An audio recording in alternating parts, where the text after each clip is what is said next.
Okay, hello everyone. Um, we're Please take out your notes that you got before you left.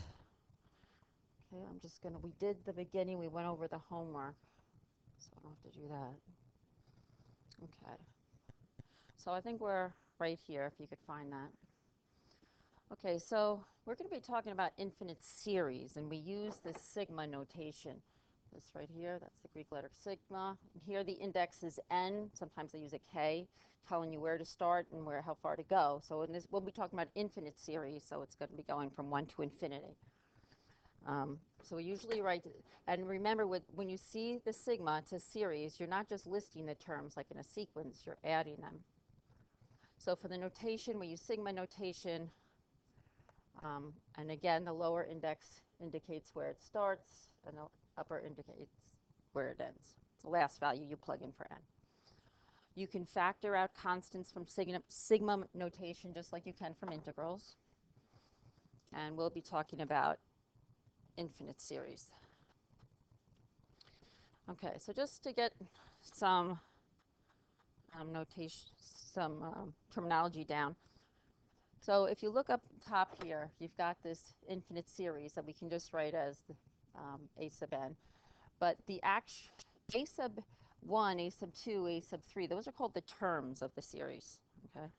Now with sequences, we always started with n equals 1. Sometimes for series, we could start with n equals 0. So that's a little different. All right. Oops, sorry, just trying to move this. Okay, so an infinite series adds up all the terms of the sequence. But if we can talk about a partial sum. So if you look up top, this is an infinite, what I have up here, this is an infinite series. If you only add up the first term, which would be kind of silly, that would be called the first partial sum. If you add up the first two terms, or those two, that's called the second partial sum. And then the third partial sum, S sub 3, that's the sum of the first three terms. And so the nth partial sum, S sub n, would be the sum of the first n terms.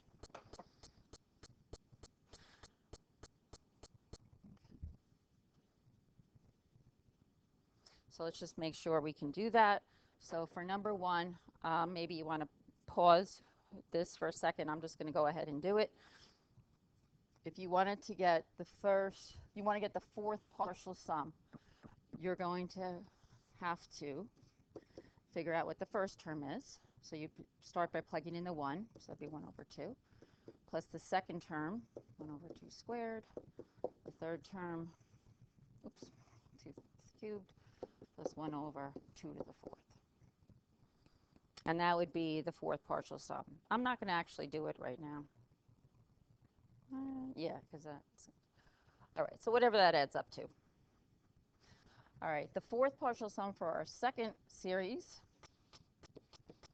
That one's kind of easy, which is 1 plus 1 plus 1 plus 1. So again, we're only adding up the first 4 terms. This one I'll do.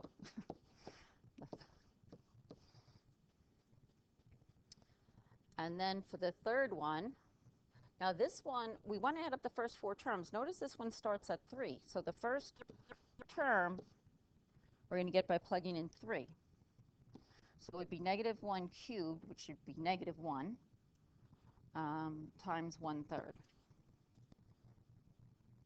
Then we plug in, so we're first starting by plugging in 3. Then we're going to plug in 4. So it'd be negative 1 to the 4th, which would be positive 1, 1/4. Then we're going to be plugging in 5 for n. Negative 1 to the 5th would be negative 1, so it'd be minus 1/5.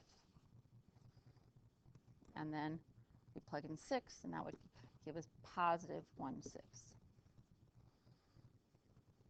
So that would be the fourth partial sum there. I'm not going to waste time figuring out what it is with a common denominator. You can do that.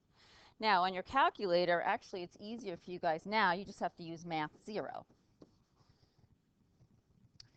Math 0. And that'll do it for you. If you wanted, you could use that on your calculator to do it. Don't rely on that, though.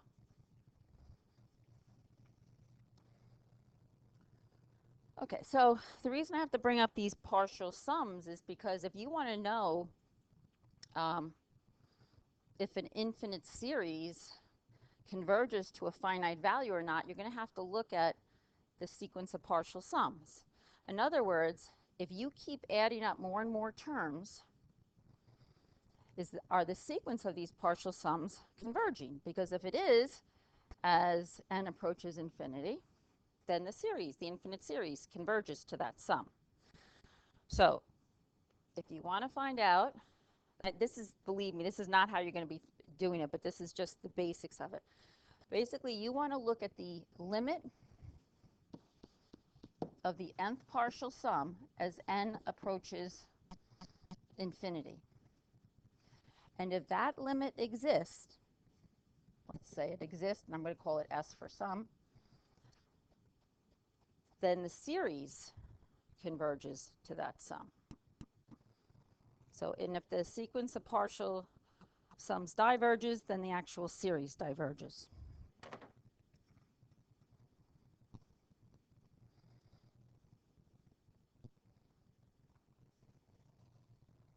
Oops, not moving. Oh, what did I do with it? Uh-oh. Wait a minute. I got to pause for a second. I think I might have just done something very bad.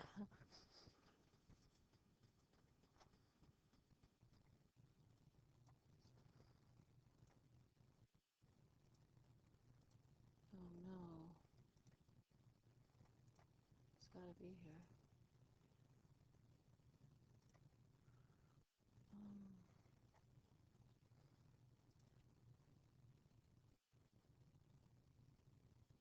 Oh, it is still recording. Okay, sorry about that. All right, I'm just going to keep going. Okay, there it is.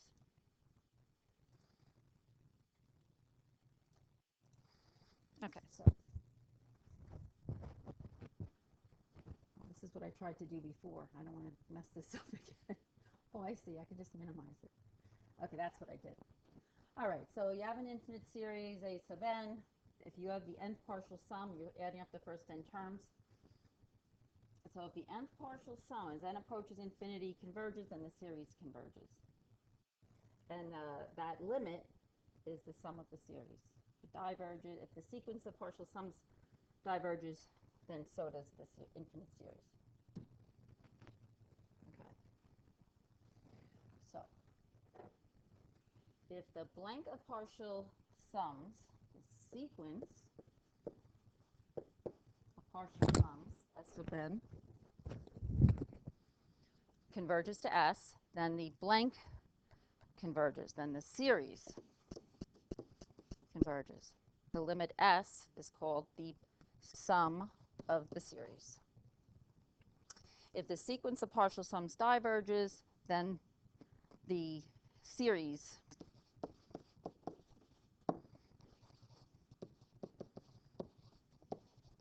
diverges.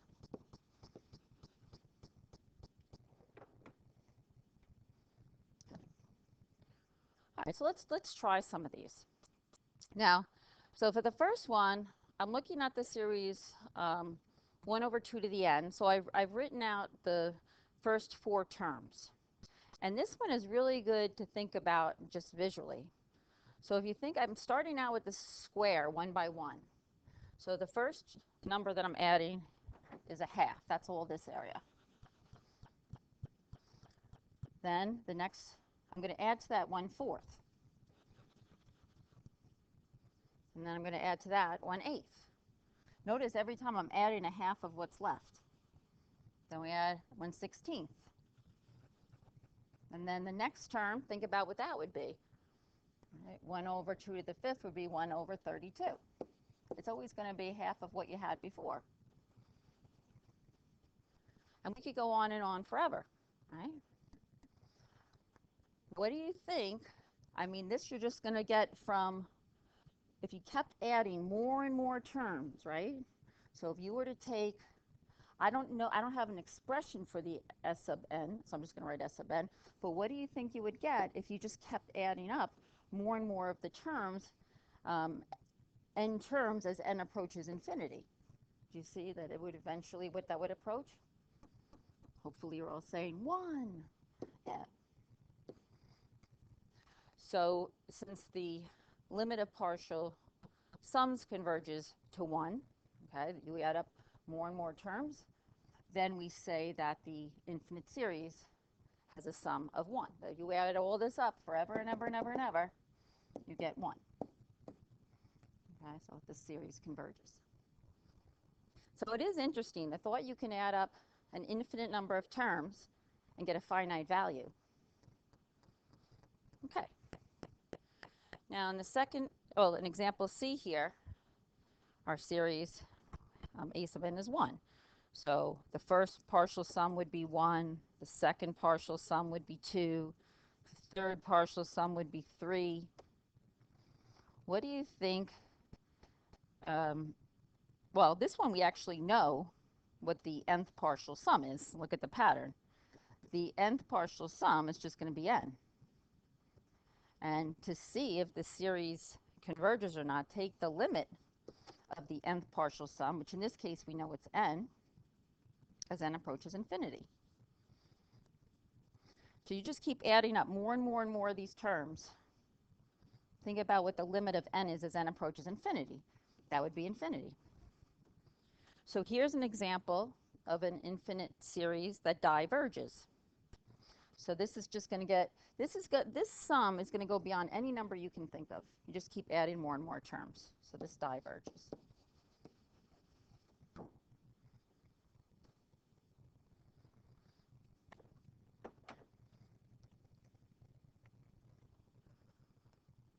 All right, getting a little bit trickier here now. Now we have another one, and the series that we're talking about here, if you want to see it, it's the series 1 over n and going from 1 to infinity. So the first partial sum would just be 1 over 1. The second partial sum is 1 over 1 plus a half, like 3 halves. Then you have 1 plus a half plus a third. Then the fourth partial sum. Now, you look at this, and it's not as clear as example B. Example B, you could see if you kept going on forever and ever, you were going to get 1. But here, it's not obvious. And that's why you're going to have to learn a lot of different tests to determine whether a series converges or not. So they're fun, though. Okay, so the very first test I'm going to teach you, and these are tests to tell if an infinite series converges to a finite value or if it diverges. The first one is called the nth term divergence test. What it says is this: if the series a sub n converges, then the sequence of the terms, what you're adding, okay, has a limit of 0. And I just want you to think about that. The only way that you're going to keep adding more and more terms and get a finite value is if those terms are approaching 0. We cannot assume the converse.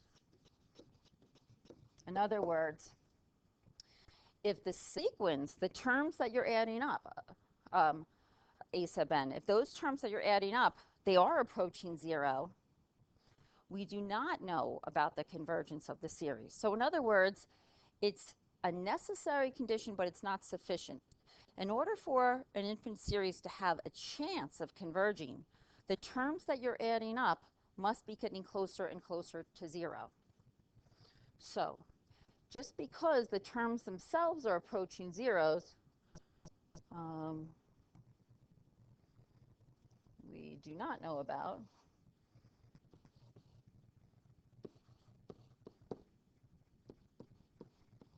Not know about the convergence of the series.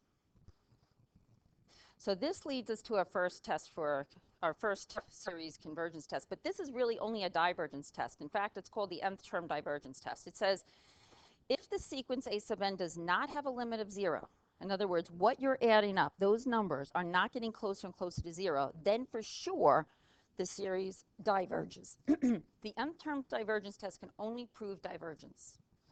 This test is only for divergence. It cannot be used to show convergence of a series. All right? So let's take a look at a couple examples. So this was the homework, but we went over that the other day. Okay. So here it is again. So this test, you're going to be asked over and over again, does this infinite series converge or diverge? So the first thing you always want to look at, do the terms themselves approach 0? So for this first one here in E, you take the limit of a sub n, and a sub n in this case is 2 to the n, as n approaches infinity. If you get anything other than 0, if what you're adding up is not getting smaller and smaller and going to 0 as n approaches infinity, then we say it diverges and you're done. So this limit to a number approaching infinity would be infinity. That's not 0, right? So we would say that this diverges by the nth term divergence test. You always want to say if the series converges or diverges and then what test you used. Well, so far we're only learning one test. Okay. So if we were to start adding up more and more and more of these terms, so we want to see what's going on with those individual terms as we go out further and further in the list of values. So we're going to look at the limit of the nth a sub n, the nth term. A sub n in this case is n factorial over 2n factorial plus 1. And we want to see what's happening with those terms as n approaches infinity. Well, even though you don't know how to take the derivative of a factorial, it doesn't matter, because you know if you did take the derivative, the 1 would be gone. That's 0. And then you could factor out the half. This limit would just be 1/2. In other words, if you keep writing out the terms of this series, eventually those terms that you're adding, it's going to look like plus a half, plus a half, plus a half, plus a half. So if those terms are not approaching the value of 0, and 1/2 is not 0, then we say the series diverges.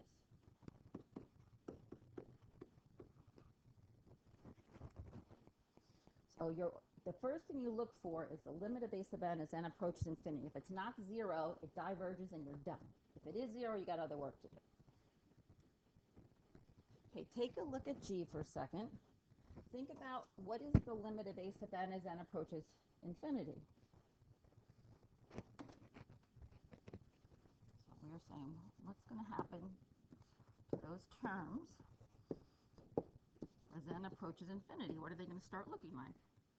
And you know what this is. If you compare the highest degree, they're the same ratio of leading coefficients. You get 3/2. 3/2, that's not 0, so what do we know the series does? Diverges. Again, the term test.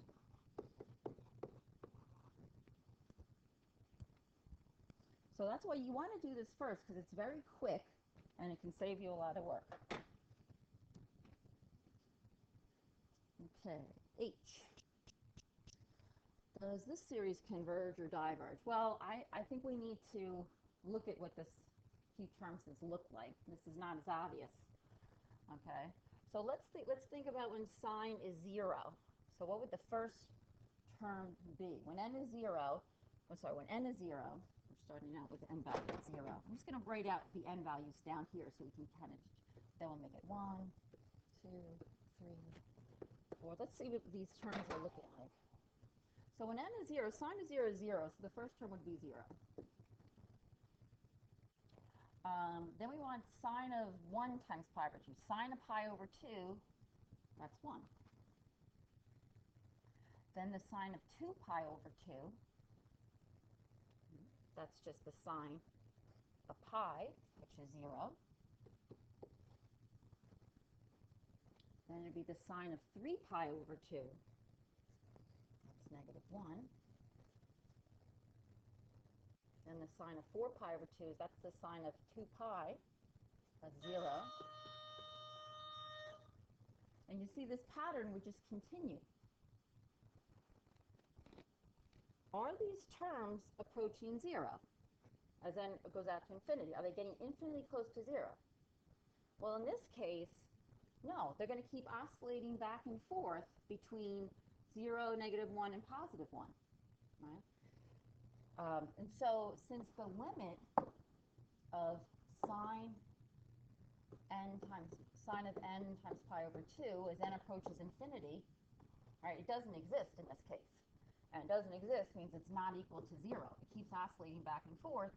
then we can say that the series diverges by the nth term test.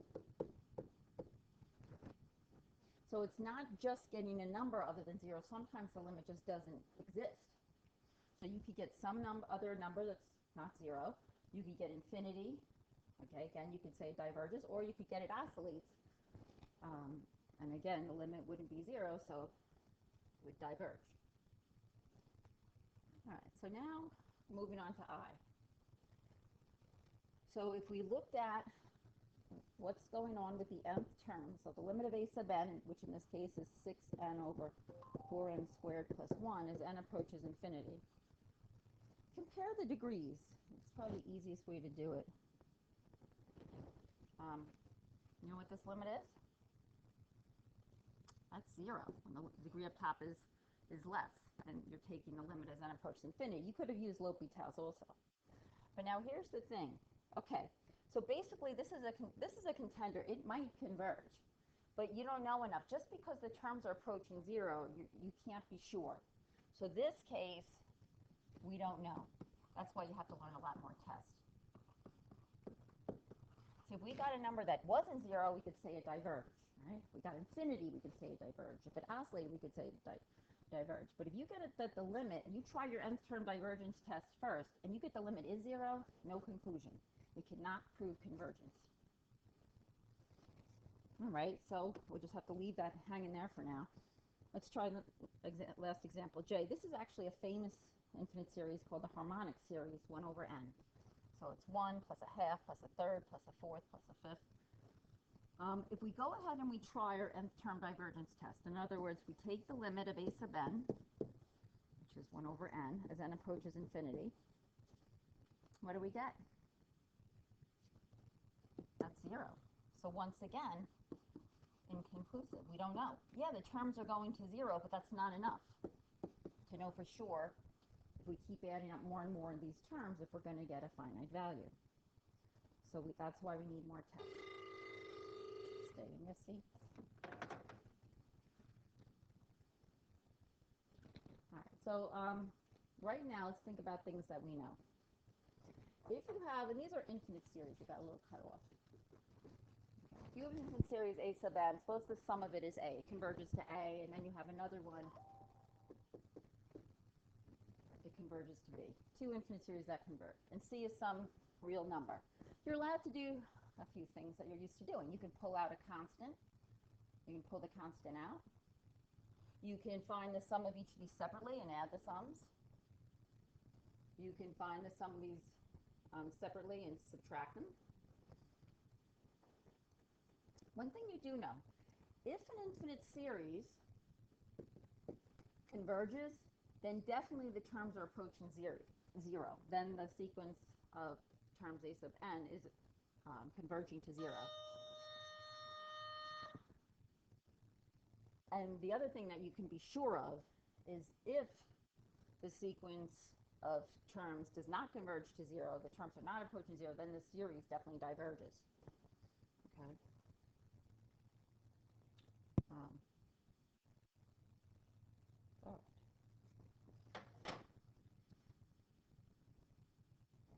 Now, a while back, we talked about improper integrals. And we looked at the graph of 1 over x to some power. And when we took the integral, we took the area under that graph from 1 to infinity. This must be 1 over here. Okay. We found out, you'd have to go back to your improper integral notes, that this improper integral converged when that p, this power on x down here, was greater than 1. And we actually knew what it actually converged to. So in other words, if we took the integral from 1 to infinity of 1 over x squared, right, you see how the power is greater than 1, it converges. And what it converges to is 1 over that power minus 1. So that area would be 1. If we take the integral from 1 to infinity of 1 over x cubed, right, 3, the power is greater than 1, it's going to converge. And what that it's going to converge to is 1 over 3 minus 1 equals a half. But we also saw that if the power was not greater than 1, if it was equal to 1 or less than 1, it would diverge. So if you took the integral from 1 to infinity of 1 over just x to the first, right, the power is not greater than 1, that's going to diverge. So this is going to be the basis of our next series test, and it's called P-series. When you have an infinite series in the form 1 over n to the p, where p is a constant, it's called the P-series, because p stands for power. Right? So it might be 1 over n to the first, or 1 over n squared, or 1 over n cubed. P-series converge whenever the power is greater than 1, and it diverges if the power equals 1 or it's less than 1. So I made up a little number line so you could just get this in your head. All right? So if you're looking at an infinite series of 1 over n to some number, that number is p. And if that value of p, that power, is greater than 1, it's going to converge. Now sometimes I wrote here, you may have to factor out a constant. That's okay. That's one of the things we're allowed to do. So if you look at this example in K, if I factor out the 7/3, I've got now the series 1 over n to the 2/3. That's a P-series because it's 1 over n to a power. Ask yourself, is the power greater than 1? No, it is not. 2/3 is not greater than 1. So does it converge? No, it diverges. This sum of all these terms, if you kept writing them out, would go off to infinity. So let's say diverges. And what you'd want to do, again, you always want to cite the test you used. You would say P-series, P equals 2/3.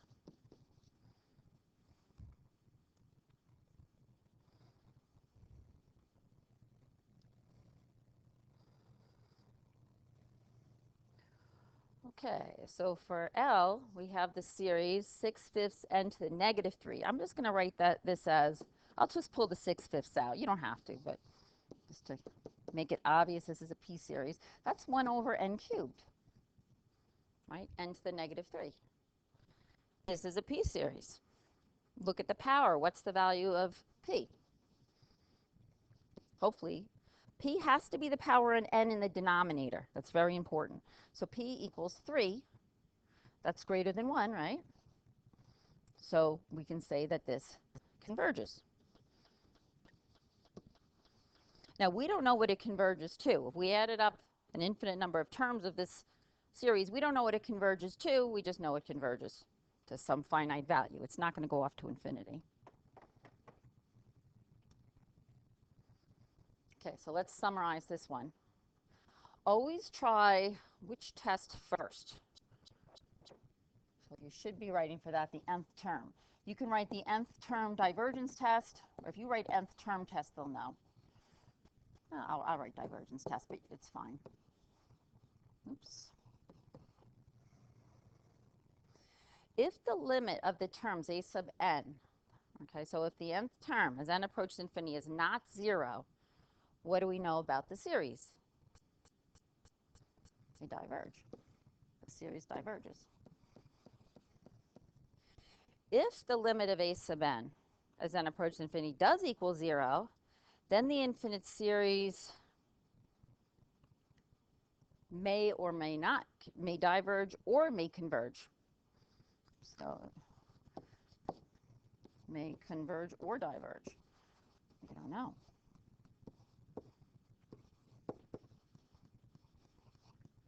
The test is inconclusive. So that's the first test we talked about, and that one you always want to try first. Okay.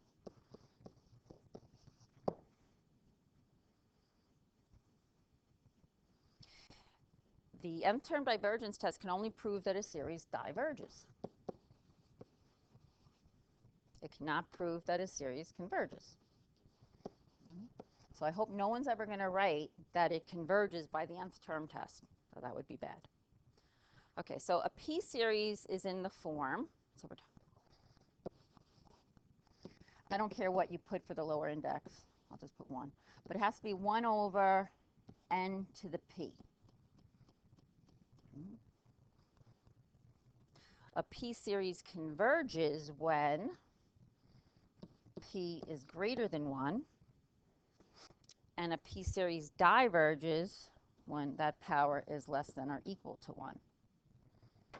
All right, so that is it for today. Let me just see if I can bring this back.